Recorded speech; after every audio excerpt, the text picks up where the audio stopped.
Here is how to make a visit to an elderly parent or grandparent way better for both of you.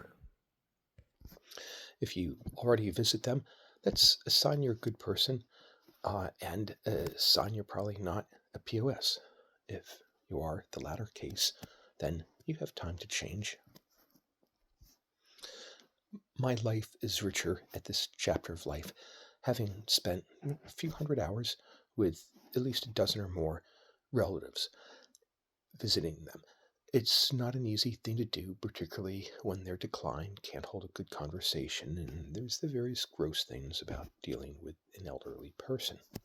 But to make this much easier, you involve another person, another relative. But here's how it works. The non present person is a person you like to talk to anyhow, who's a decent person who wants to visit, but it is not able to get there easily.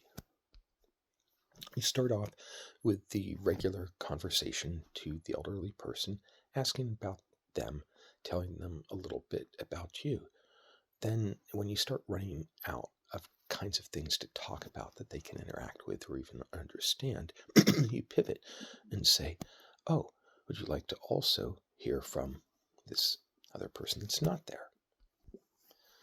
Then you either do a Zoom call or one of these Apple phone things where you put the phone or the computer up and simply start talking to the other person.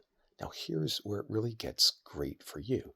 This is a conversation that you'd want to have with the other person anyhow, but you're getting double duty. You're kind of putting in your time talking to the elderly person. Now, at first, you'd think, well, isn't this kind of a sleazy trick? The answer is no, not at all.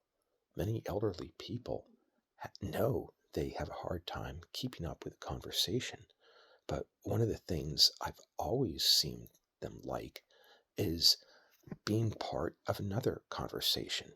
I've seen a number of them basically go 20 minutes. They're tuned in, they don't even interject, but they're loving this.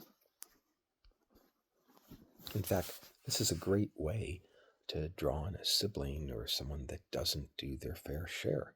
To just nicely say, we would have a talk anyhow. Can we also include this person in on it when I'm there? You're possibly saving them the guilt of when this person that inevitably dies to not have them. Yeah. I'll close out with a summary of why you should do this. It makes the whole visit go much better for you. It saves you net time on combining two conversations to one. You're doing a favor for the person who could or should feel guilty for not being there in person.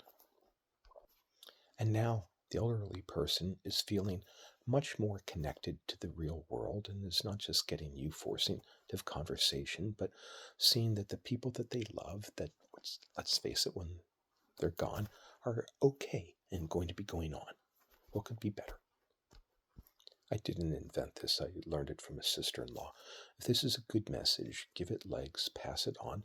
If there's a way it can be improved, that's what the comment section is for. Thank you.